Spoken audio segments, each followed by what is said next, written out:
Nellie and I really want to thank everybody for your texts and cards and calls so far, and we really feel loved and appreciate it. And as I kind of gave you an update in the newsletter, I'm going to need more of that in the next couple of months. I got so much to take care of, but if you can continue to remember that I covet your prayer and support. And I think coveting prayer and support is okay. I don't think that's included in thou shalt not covet. So, in Revelation 4, what we learned last week, actually let me start by saying that one thing that I was asked to do if we were going to begin to tackle this subject of end time living and nation and empire and true worship and false worship, Revelation 12, 13, and 14, and various other places. We'll go to Revelation 19 at one time. We'll check a lot of Revelation out. I was asked if we could please kind of recap. And I love to recap, except my problem is I don't know when to stop. And I usually go like way too far back, and I end up preaching half of last week's sermons. But I will try not to do that. I will try to get better at summarizing and recapping. But in Revelation 4, we didn't see the one who sits on the throne. In fact, that's all he's described as in Revelation 4. Remember, John can't name him. He doesn't see him. He can't describe him. He describes the throne. He describes what it looks like. He describes the scene. But all he says about the one on the throne is, and the one on the throne. But all of creation is worshiping him. Like I said, John doesn't see him. There's no name. There's no classification of this one on the throne. And all we know is that he is considered holy, holy, holy, and that he's also worthy to be there, that he's worthy of the worship of all creation. But we learned in chapter 5, the worship is stopped. It's silenced. There is no more worship of the one on the throne because there's a scroll sitting on the throne that is sealed that no one can open. And the only one can open was who? The Lamb that was slain. John is comforted. He cries. He weeps because there's no one who is worthy. And apparently not even the one on the throne is worthy. But after the Lamb that was slain shows up, he is given the scroll, and then all of the worship in chapter 4 is now given to the one who is on the throne, who is the Lamb that was slain. But there is one part to that Lamb's rule. There is one part, as with in Revelation 4. But in Revelation 5, there is one part of the universe that is not subject to his rule. What part is that? Here. This tiny little speck of a planet in all the universe is the one part that is not subject to the rule of the Lamb that was slain. It's the one part that has rejected his rulership. That there's many, many opposed. And that there are others who don't even know what the Bible testifies of here or what the rest of the universe is testifying. Listen to it this way. Jesus' kingship at the present time is one limited by the citizens of this kingdom. However, the book depicts the process which he gradually conquers. And how does Jesus conquer? He conquers through the church, through us, through his church. And how do we conquer? We conquer by gradually adding to the kingdom, do we not? Go unto all the world and do what? Win them. Make disciples. Win them. Teach them everything that I have taught you. Baptize them. Make them disciples. So this gradual winning is the way that the world, that this kingdom is conquered and will be conquered. Becoming a Christian is a process of naturalization. Becoming an adopted citizen of the kingdom of heaven. We became naturalized when we accepted the King. Amen?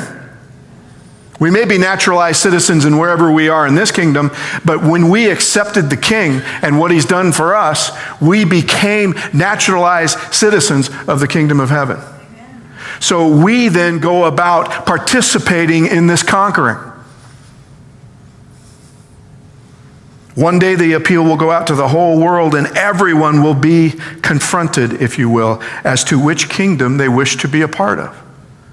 You and I are confronted with that every day. Every time somebody hears the gospel, we get the confrontation, which kingdom do you want to be part of? So if we want to be part of the kingdom of heaven, we will play by their rules, not this one. Because this one is ruled by another force, if you will. This one has a different definition of conquering than we do. And that's what I want to talk about today. I want to talk about the two definitions. Remember, we are now confronted, if you will, with two gods. And each of those gods have a church. And in the end time, it is the true church and the false church that do battle. It's not the church against the world. The world is still the battlefield in which it takes place, but it's these two churches. And they both have different definitions of worship. Both of these gods ask for our worship in different ways. In other words, if you're going to be a member of the Church of the Beast, he asks for your worship, for a different motive for worshiping than the lamb that was slain. Different definition of conquering, a different definition of war, a different definition of evangelism. And I want to look at the rules of worshiping in each of these churches. We're in Revelation 12. We left off in verse 5. We can read that again because it goes with verse 6 as we move on. She gave birth to a son, a male child, one who is to rule the nations with a rod of iron, but her child was snatched away and taken to God and to his throne. We were shown the vision last week. We were shown two visions. One was the woman, the church, the source of all light to a dark planet. She's clothed in the sun, standing on the moon, and she has a crown of stars. She is the source of all light. Jesus said, I am the light of the world. That's you and me now. We are his light to the world. And she's in labor.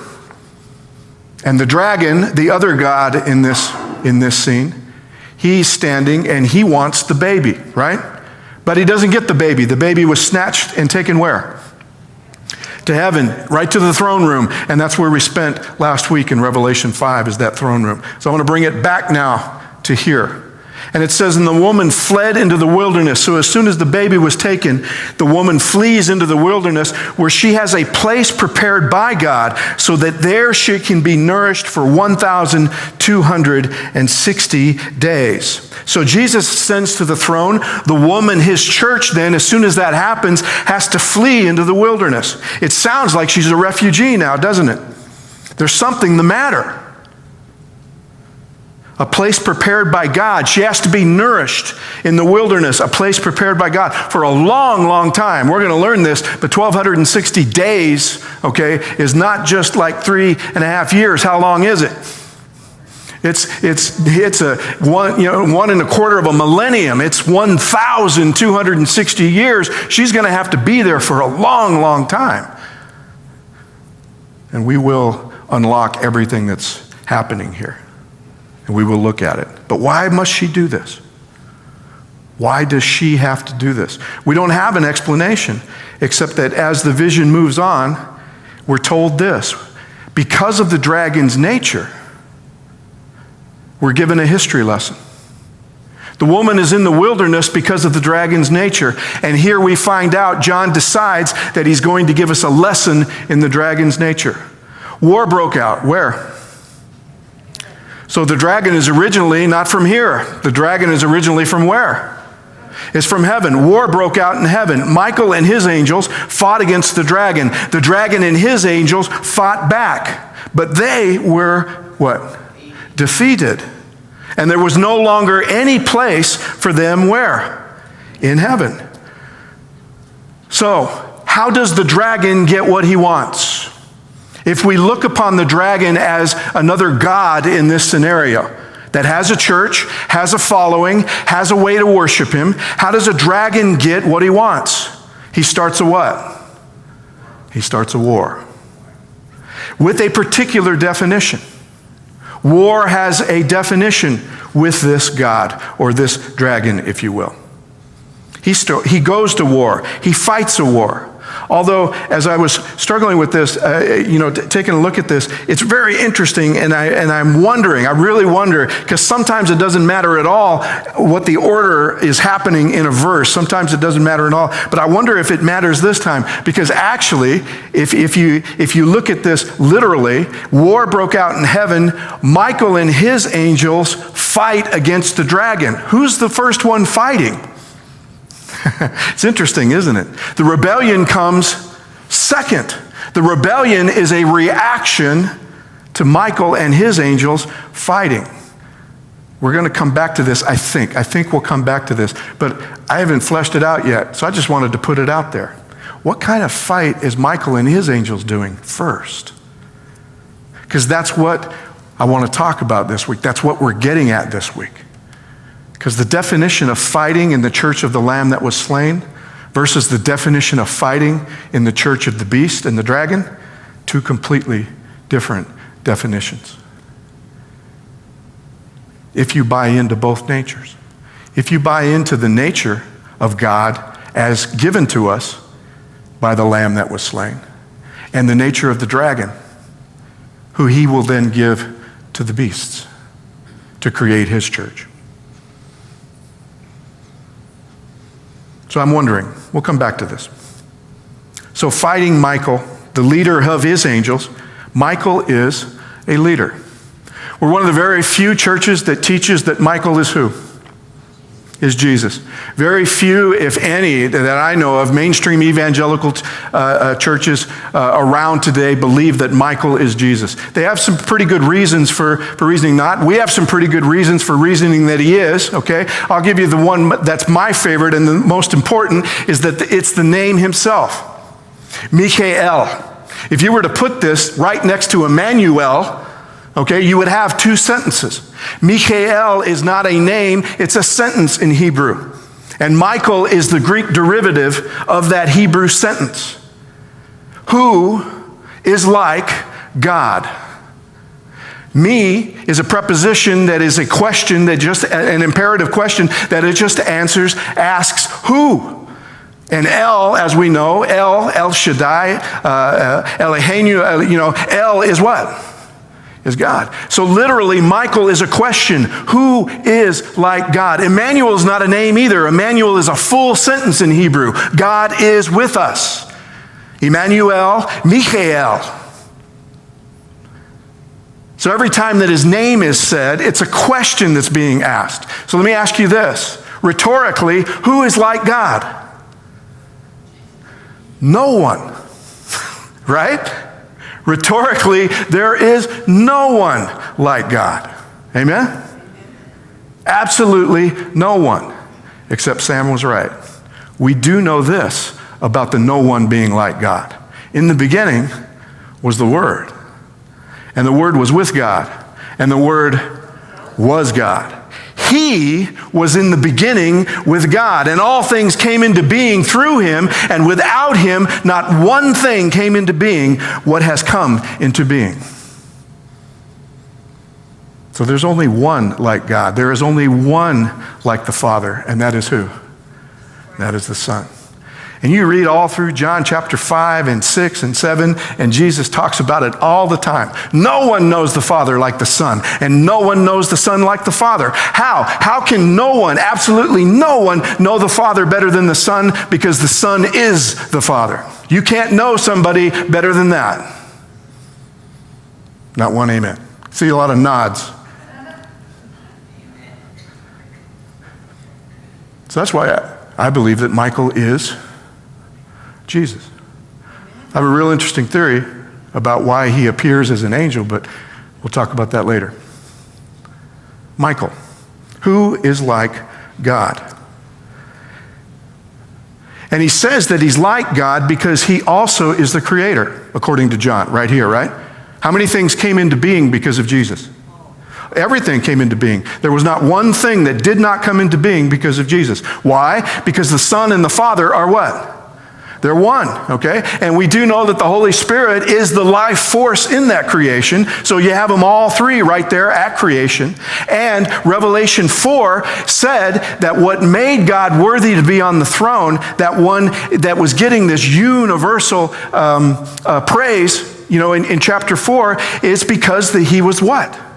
It's because he was the creator. You are worthy, our Lord and God, to receive glory and honor and power, for you what? For you created all things, and by your will they existed. So that's what makes him worthy. So what makes Jesus worthy? What makes the Lamb worthy? First of all, he's what? He's creator. And then from last week, there were two things that made him worthy. Two things. One of them was that he was a human, that he was the Son of Man. He became the Son of Man to do what? To save us, right? And he was slain in order to save us. That's what makes now him worthy. He's creator and he's recreator. It hit me that when he came and did what he did, when he became the lamb that was slain, he was creating, wasn't he? He was recreating. He was recreating what the dragon had ruined. And what you and I, in participating with the dragon, had ruined. So Jesus creating means that he was just doing what he had always done. He created. That's what makes the Lamb worthy. Now, I hinted at something, and I need you to bear with me because I'm going to say something that may be controversial. I don't know. I never know when I say it. I don't know who is going to really be bugged by this. But I believe that there are two creations and two creators. I'm going to start with actual creation. I'm going to start with actual life-giving creation, the creation that this verse talks about. Listen to the language of creation. Let's go back to Genesis 1 and just listen to the language of creation. Because in listening to the language, you'll get an idea. You'll get an idea then of how this God works, how this lamb that was slain God works. And us who claim to be worshipers of that God, maybe we need to take a look and to remember what the statement he makes about creation. Listen to the language. God said, "Let the earth put forth" what? "Vegetation, plants yielding seed, fruit trees of every kind on earth that bear fruit with the seed in it." And it was what? And it was so. And the earth brought forth vegetation, plants yielding seed of every kind, and trees of every kind, bearing fruit with the seed in it. And God saw that it was what? That it was good. Do you hear the language? Yielding, bringing forth, giving. All the food that the creature king and king were going to need is what? Given to them. They don't have to take it. Something doesn't have to be taken from in order to give it to them. The language of this creator is what? Is giving. God said, "Let there be lights in the dome of the sky to separate the day from the night, and let them be for signs and for seasons and for days and for years. Let them be lights in the dome of the sky to what? To give light upon the earth." And it was what? And it was so. The whole reason that all the lights that we have in the sky is just that so you and I can know days, seasons, and times. Light does nothing but what? Gives. By the way, we're the only creatures that don't want it at times. The whole universe wants this light all the time. We're the only ones that can make light an enemy. Because light illumines what? Everything. And there are some things we don't want illumined, right? But the creation is willing to what? Is willing to give. We can take it. The light doesn't take from us. So lights are for seasons and times. It's given. It's given. So the nature of the Creator is the nature of his creation. Creation was meant to what? Is to give. Creation lives for some reason outside of itself. It was created to give.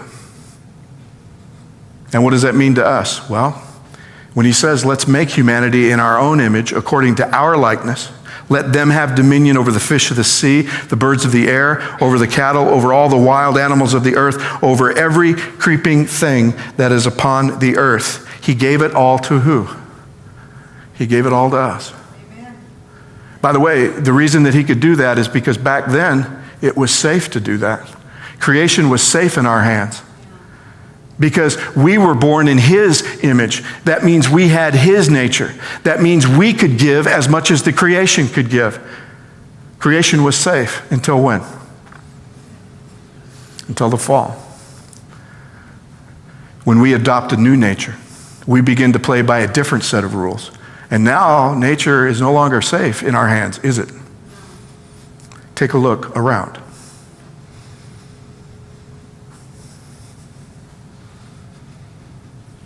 So I said that he has a govern of rule over all this. Creation shows us this God of this church, the church of the Lamb that was slain, it has a rule. What he decided that the rule over his universe was going to be would be based on these principles. So let me ask you this. What kind of rule, what kind of governance is it, is that all things created and living don't live for themselves, but they live for purposes outside themselves. What would you call that?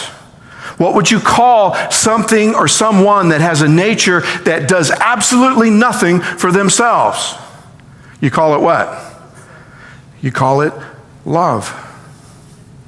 So we know and I believe, this is the verse, right, that Arlene just shared with us. We have known and believe that love that God has for us, God is love. And those who abide in love abide in God, and God abides in them. This is his rule. See, if there's one entity in all the universe, created, uncreated, if you want to share, if there's one entity in all the universe that could decide what they wanted to be, it was God, wasn't it? I think we can argue all we want about God, but one thing you can't argue with about God is he could be anything, anyone that he wanted to be. And what did he decide was going to rule his universe? Love. What else? Nothing else. He takes this all the way to the wall.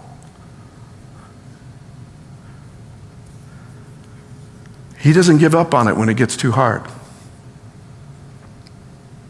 And who was the one that made it hard? We did. But he didn't give up on love, did he? No.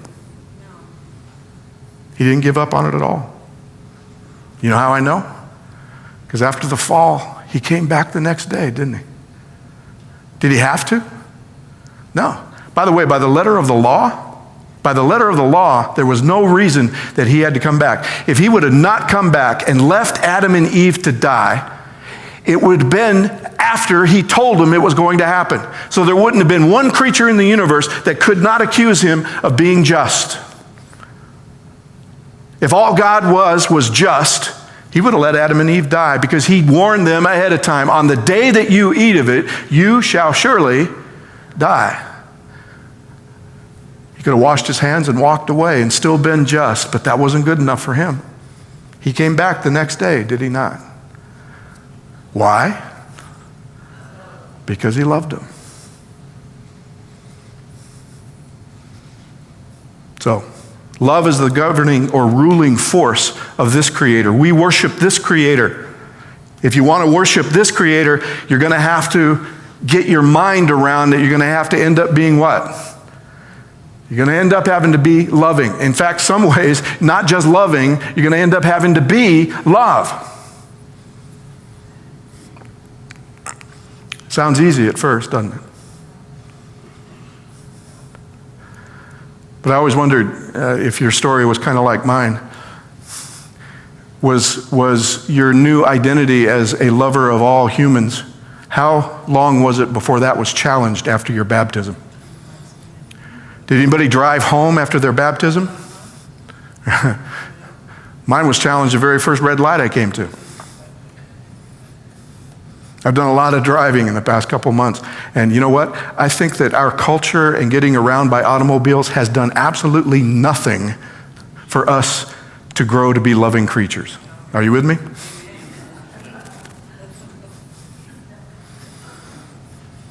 But if you're going to worship this God, if you're going to be a member of the church of the Lamb that was slain, this is what we govern by. This is who we are. This is what we govern by. All right. Now the controversial one. I'm going to give you a statement of belief. I believe that what makes God worthy of worship is that he is the creator. There is no other. Are you with me? Only one way that anyone is to live, and that we have to come to God. He is the only life giver. He is the only one that has been able to create and give life. That was my statement of belief. I need you to hear that before I say this. Because having said that, I've come to the conclusion that the world we live in currently, here, the one speck, okay, that is not conquered by the Lamb, the one speck in all the universe, this world was created by Satan. It was created by the dragon. Now, I'm not saying anything that was mentioned in the first chapter of Genesis. I'm not saying any of that. Satan could not give life. However, he altered creation to create a way of life for those creatures that were given life by the Creator. Are you with me? Is it okay if I go on, or do I need to explain any further that I just called Satan a creator? You know what I'm saying, right? He didn't create life. He altered life. He created life on this planet. And when did he do it? After he lost that war. See, he lost that war. His way did not make it in heaven, so he was cast down where? He was cast down here and told to prove it. If you really think that your way of life, if you really think that it is life, then go down and try to create your own. And that's what he did here. Are you with me? That's what I mean when I say that Satan was a creator. You know, we're told that the Father came to Lucifer and pleaded with him. We don't know how long this was. Pleaded with him, you know, in this. Talking about how Michael and his angels were fighting before the rebellion. We'll get to that fight in a minute. But it said that he pleaded with him. He gave him a way out. He offered him a way to repent, and Lucifer just refused. And he said, "What's your beef? What is the matter?" And he says, "I want to be you." And what's God's answer to that? He says, "I'm sorry, there's only what? There's only one. I'm sorry, really." And in order to be able to prove that to him, he told Satan, he told Lucifer, "I'll tell you what, I'll give you the laboratory. Go into the lab and create something. Go on. And if you can create something, I'll call you a co-creator." And I had a professor at PUC said that he went into the lab, and that's how we got the onion.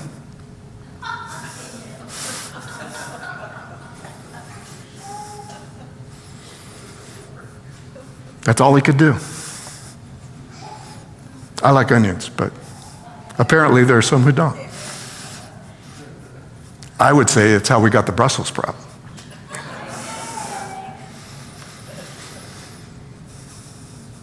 So when the ones who were created to rule this world gave it over to the dragon, gave it over to the serpent, he began to form a creation in his own image. Remember I told you that we're going to talk about creation. We're going to talk about the creative forces of both. We're going to talk about how each of those gods get things done, how each of those creators get things done. So when God created the world, there was a universal rule he put in place to govern it. Satan comes to try a different governing force, another creation. And his creation has its own language also. Listen to his language. "For God knows that when you eat of it," speaking to Eve, "your eyes will be opened and you will be like God, knowing good and evil." This was his argument to the woman. God is keeping something from you. He does not trust you. And it sounds just like him in the war in heaven, doesn't he? "I want to be creator. You're keeping it from me because you don't trust me. You say that you love me, but you don't. Because if I rebel, you're just going to kill me." How is that freedom? That's the accuser. And he takes the accuser right to who? right to Eve. He tells her, this is how I found God to be. He creates a conflict where there was no conflict. He gets Eve to question her trust of this Father, to question his love for her. He's keeping the good stuff from you. He's not giving, he's keeping. Satan begins a division where there was none. Satan convinces Eve, if she's going to have it in for herself, she needs to begin to what? She needs to begin to take. She needs to take it. You're not safe with him. You need to begin to take your own safety. Then it says, the eyes of both of them were what? Were opened. They knew that they were naked. And they sewed fig leaves together and made loincloths for themselves. Naked, but now hiding. Keeping that which they were created each for from them now. Do you understand? If you've often wondered how Adam and Eve can walk around the garden completely naked and not feel any sort of remorse or shame or anything else, it's because they were absolutely safe with each other. Eve was not in it for herself. Adam was not in it for himself. I like to say sometimes that after this happened, the reason that she's getting dressed is because now there's a look in Adam's eye she's never seen before. Why? Because now she belongs to who? And she's never seen that before.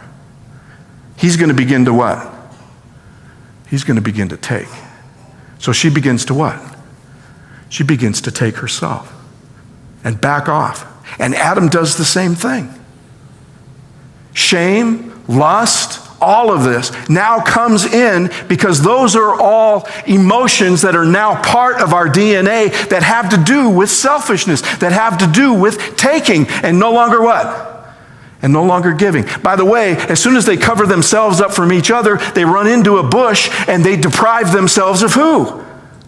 The first thing he has to say is, where are you? I'm hiding because I was afraid of you. So now they're even backing themselves off from God. Pastor Gary at Glendale, Gary Venden, said, basically what we did is that we broke up with our husband and we married another. And we accepted the dragon's invitation to live his life, to live in his creation, and to worship him. They keep themselves from each other. They keep themselves from the life giver. They take away his joy. They take away the relationship that they had, the whole reason that they were created.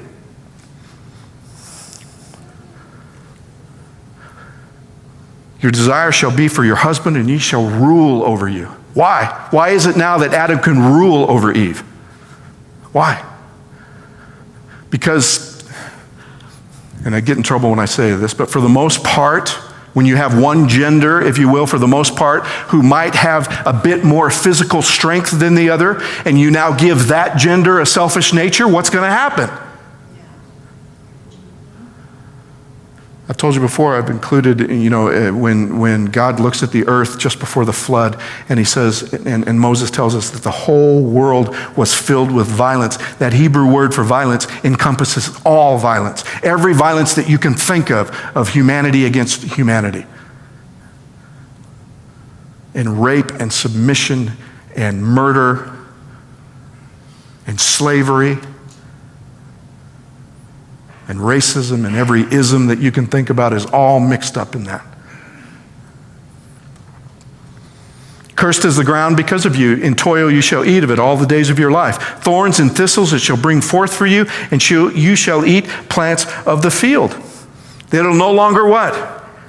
The ground will no longer give, because the ground now has to protect itself from the selfishness of the human. See, Satan's creation has a governing force too. If God's is love, then what would you call the ruling force that the dragon uses? The ruling force where the weak are preyed upon, and only the strong survive, even to the point where entire species of living things adapt and change and function to make sure that the species' survival is maintained. What do you call that? It's called evolution. Right? It's called evolution. Evolutionary thought, evolutionary process has one mantra, if you will. Only the strong survive.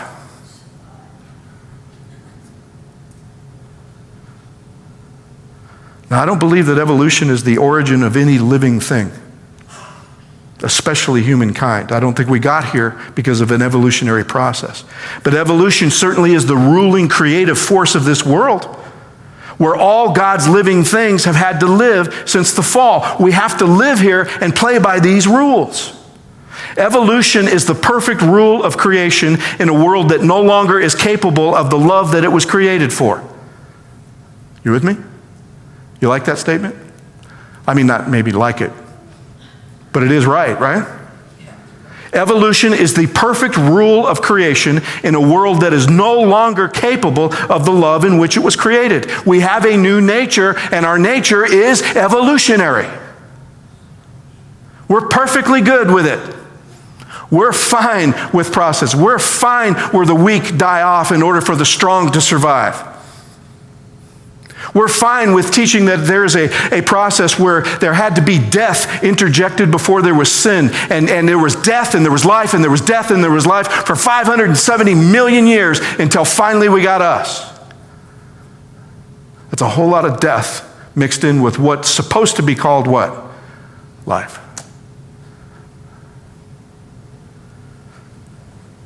See, ever since Darwin began developing the tenets of evolution, the debate has been whether or not evolution is a basis for origin. In other words, we have now pitted science and religion against each other, and the fight has been over which theory is right, creation versus evolution. So the debate between the two theories becomes the focus. By the way, the debate is evolution itself. Because when the evolutionists began to preach and teach their new way of creation and life, what did we do? What did the church do? We fought back. And whose rules did we play by? Theirs. We went looking for more evidence. We want more evidence. We want to be able to prove it beyond the shadow of a doubt that these evolutionists are idiots. And I've heard words like that used by creationists. So it's amazing that even the debate over evolution versus creation plays by evolution's rules. And the church has no problem with it, right? And what gets lost in the whole debate is not whether the evolution is the basis of origin. It exists. It's well at work. Evolution is here because it can be observed, it can be measured, and we see its maintenance, do we not? Darwin was just reporting what he saw.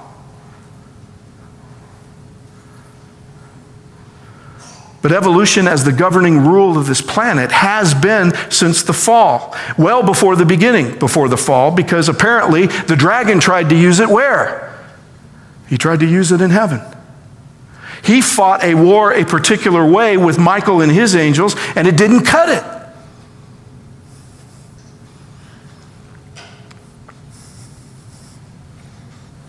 The great dragon was thrown down. That ancient serpent is called the devil and Satan, the deceiver of the whole world. He was thrown down to the earth, and his angels were thrown down with him.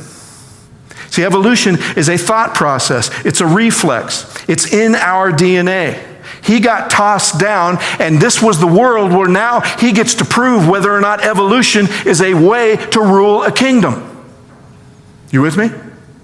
He was told there was no way to rule heaven, right? So he gets to try it here. And we know that, right? We understand that the earth is the stage on which the great controversy is played out. That's the controversy, y'all. Whether or not God is a God of love or not. And whether or not evolution can be a way of life.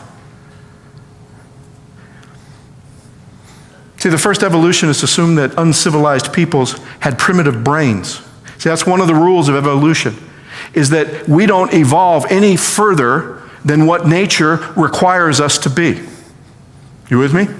Remember, I don't know if there's going to be a lesson about it, Sam, but the crucible in which nature is formed is nature, right? So our nature is formed in the crucible of what's around us. Evolution says that we can evolve and adapt to the crucible.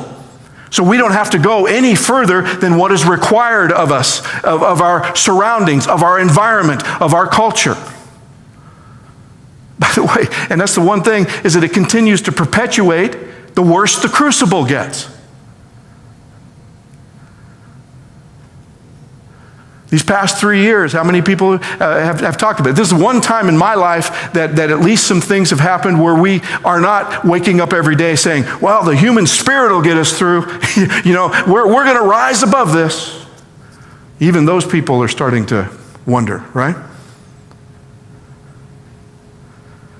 So the first evolutionists assumed that uncivilized people, in other words, their culture, the people that they would call uncivilized, they had primitive brains because their primitiveness did not allow their brains to develop beyond what was needed of them. Yes, and it's horrible. It's terrible language. Darwin used words like, I don't even want to use it from the pulpit, but horrible names that they called them, these uncivilized tribes.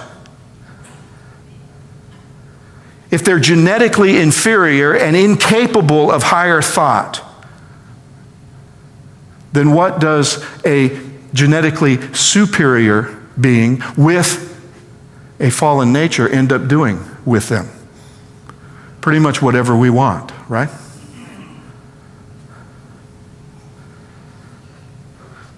So if they're beyond what they could, what their culture will bring them, then why not enslave them and have them do work that they were created to do?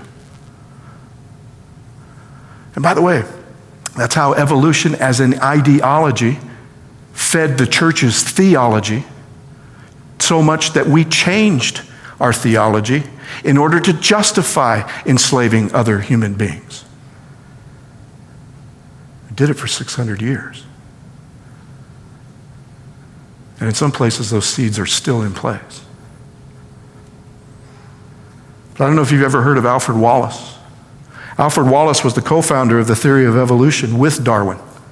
He asked Darwin the question that he never answered. And not by choice, he couldn't answer it. Wallace went to native lands to study the primitive peoples.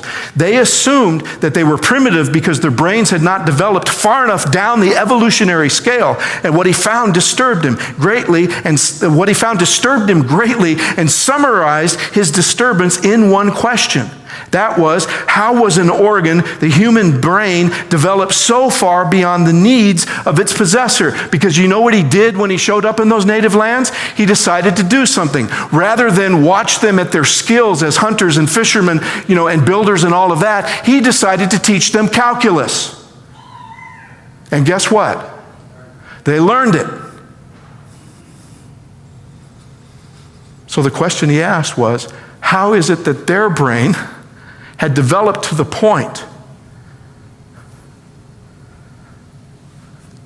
Because natural selection doesn't explain that. Natural selection endowed, and here's the word, savage, with a brain a little superior to that of an ape, whereas he actually possesses one, but very little inferior to the one of average members of learned societies. Those people that we're calling savages, they can learn the way we've learned. And his theory then was blown out the window. And on his way out of that classroom, he asked Darwin, how is it that this happened? And evolutionists don't have an answer. It caused Wallace to turn to a higher power for an adequate explanation of the development of humanity. We must therefore admit the possibility that in the development of the human race, a higher intelligence has guided the same laws for nobler ends. How about that? The creator of evolution. The theory. The dragon's the creator of evolution. But the theory even began to turn to a higher power. I'm not saying that he was born again. I'm not saying he became a Christian. Don't let anybody tell you that. He was just saying that our theory no longer cuts it anymore. So remember I talked before about what kind of fighting, what Michael must have been doing before the rebellion, what kind of conquering was happening. See, we switch off a switch when we start talking about war, and now we go back to Michael and his angels, and we assume that this whole love your neighbor as yourself thing is okay up until a point, because apparently the Bible says that Michael fights too, and that he goes to war. And in Revelation, we've got all kinds of images of Jesus as a warrior, except for one thing. Always the sword that he's holding in Revelation is never in his hand, it's coming out of his what? It's coming out of his mouth. And war is a completely different definition with the lamb that was slain rules of creation versus the dragon's rules of creation.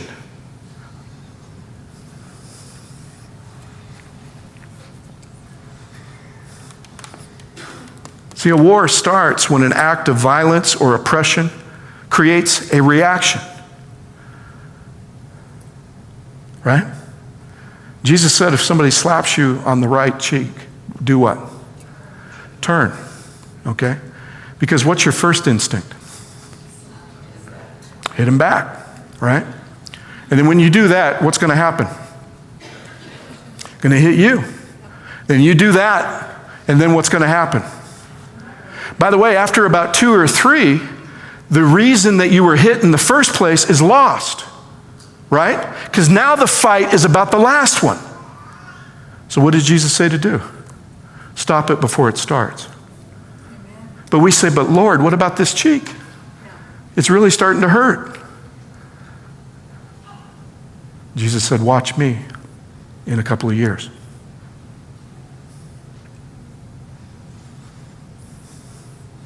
You know, if nothing else, turning the other cheek stops the process. Right? If nothing else.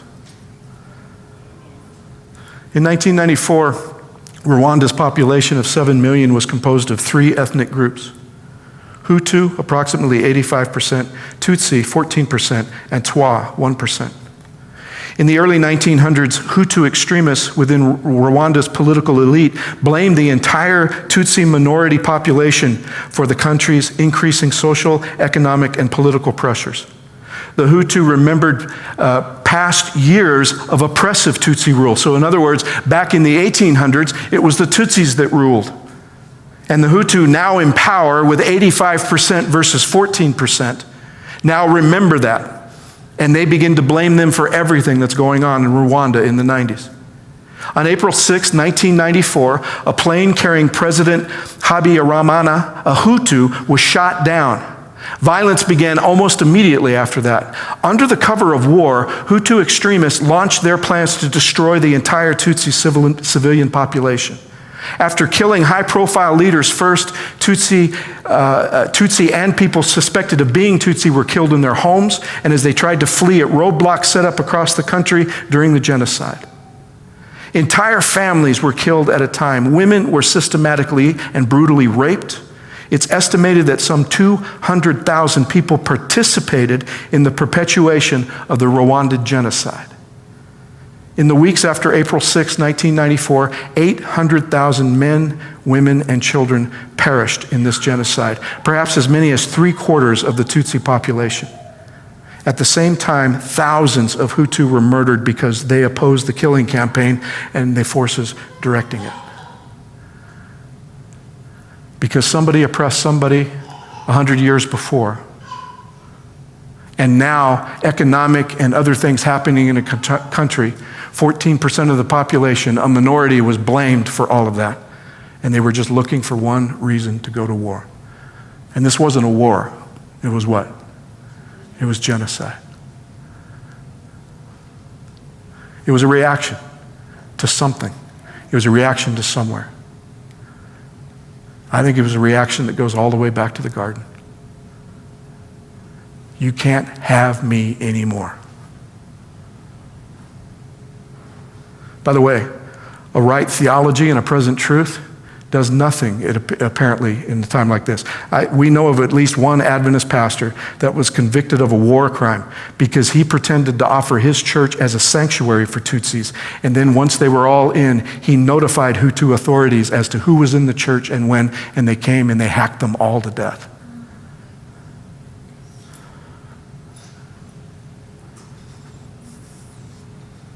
See, now we hear this and we believe, well, that's not us. You know, we don't use that kind of war. We're conquerors, right? All of us are conquerors. But think about it. Can't evangelism sometimes in this country be just a tad evolutionary? We begin by othering unbelievers, right? We make them the others. We call them unbelievers. We call them outsiders. We call them unchurched. Because we believe that we've got something better for them. In other words, we're better than they are. Doesn't our evangelism smack of that just a little bit? Worship on the right day. Not the wrong day, but the right day. Have the right diet, not the wrong diet. Etc., etc., etc.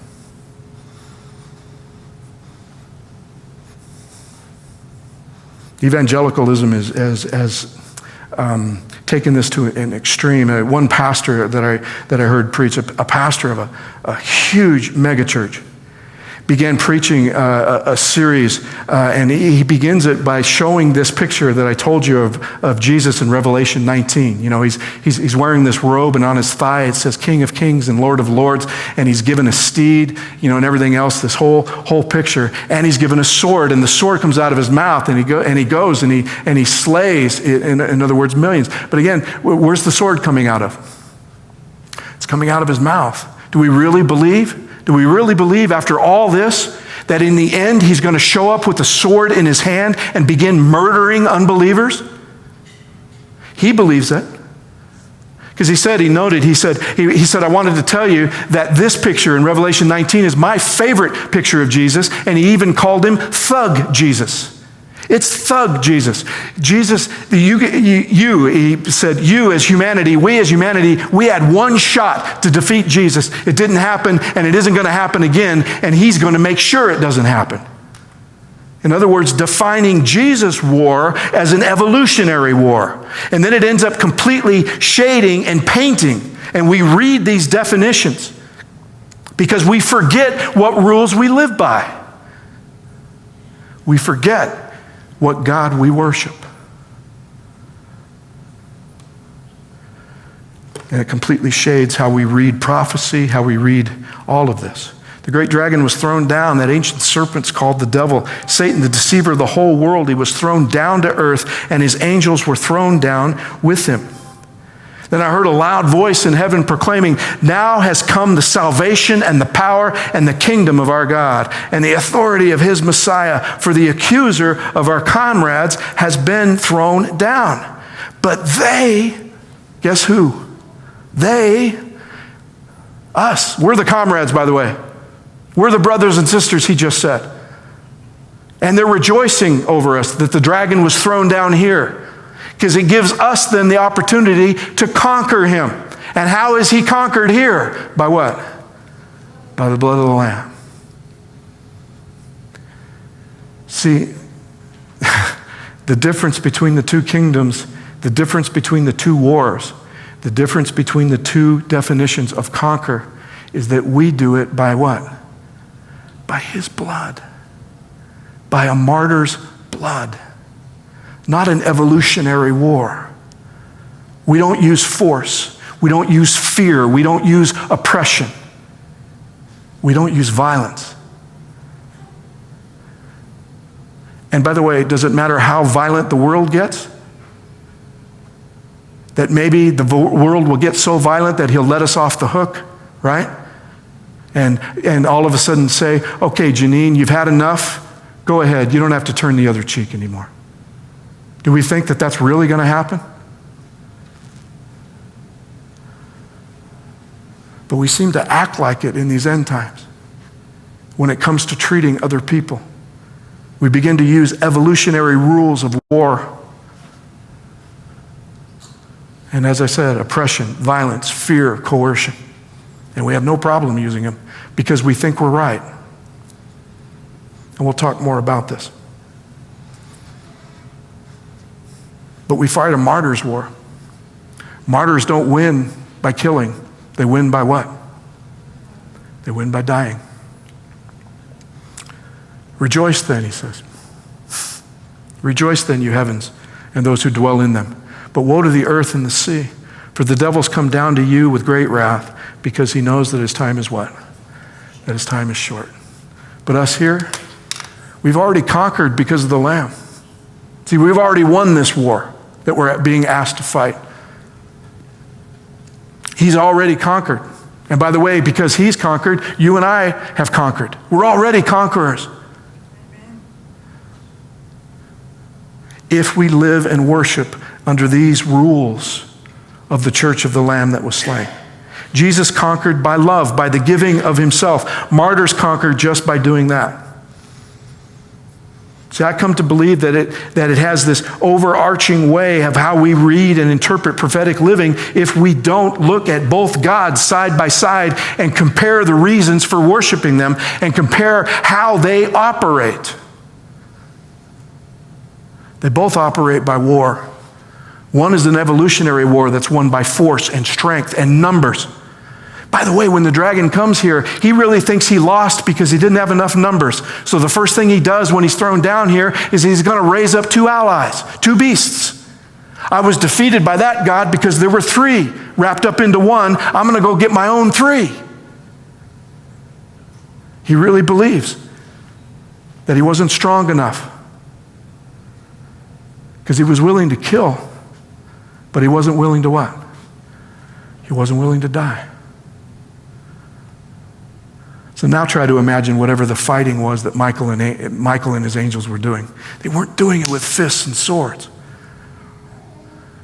They were turning the other cheek so many times that it just wore the dragon out.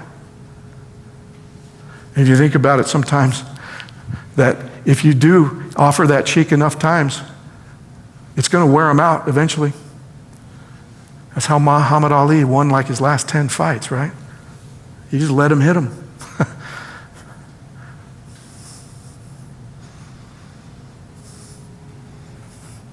And yeah, there is a possibility. Will there be one more times than we can handle, that we can't turn the other cheek anymore? And it may take our lives. It may cost our lives. But praise God, then we have participated in the victory that he had already conquered and given to us. Amen. Just conquered by love. See, martyrs don't conquer by wounding or killing, they do it by dying. Just one last quick story. The Anabaptists were a group that was persecuted in the Middle Ages at the other end of the Reformation. They're a Reformation Protestant group, but they were not well liked by Catholics or by other Protestants, and they were one of the very few, and we'll talk about the Anabaptists as we get further along in Revelation 13, but they were persecuted by both Catholics and Protestants. Persecuted to the point of being martyred.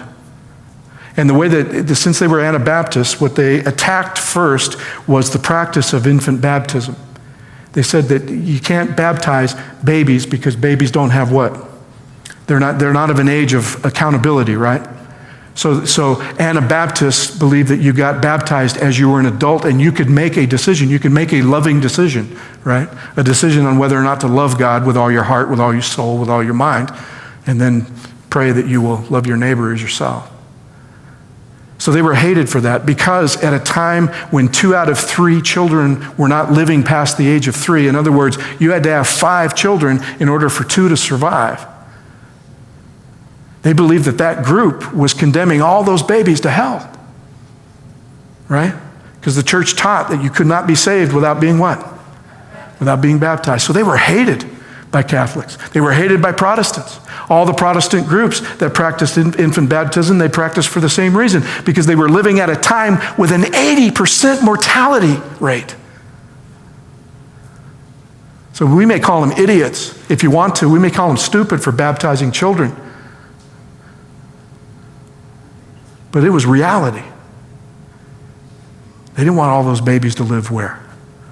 They didn't want all those babies to live in hell. See, and to me, that's a definition of othering. We say infant baptism and we go, jeez, poor, uninformed Catholics. Right? They did it for a reason.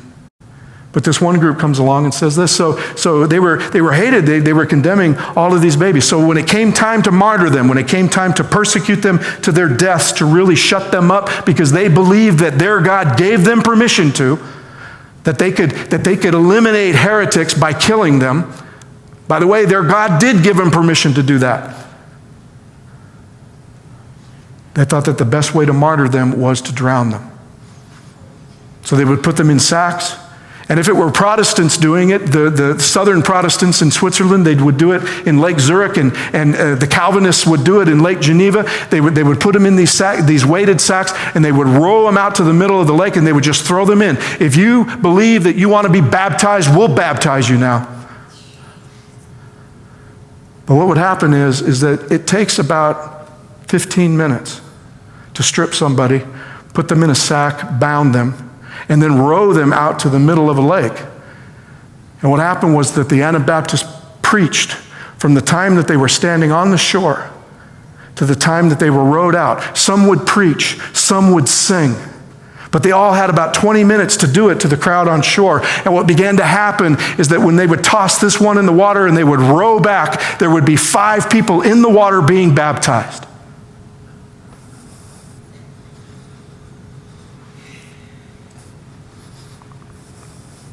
See, the dragon will teach us that we could win a war quicker than that and a lot less messy.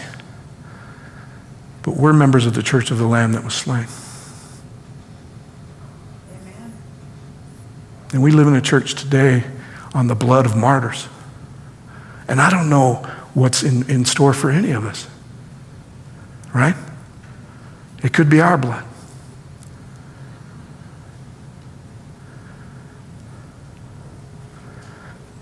But it does win the war. It won it so much that they had to change their tactics. First thing now that they did when they captured Anabaptists is they would cut out their tongues.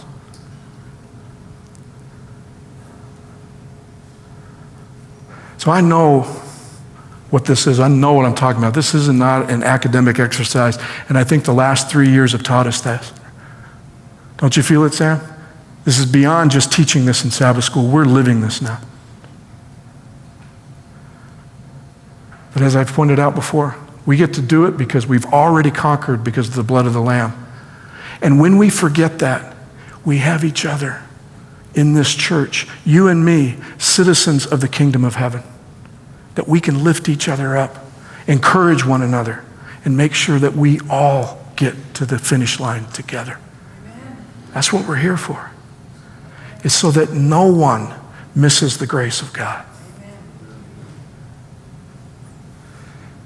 So it's just a horrible message, a horrible gospel that is also unspeakably beautiful.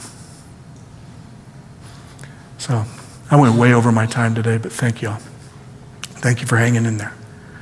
And this is what we'll continue to look. Now that we know the two gods and how they operate, how do we begin to tell them apart now?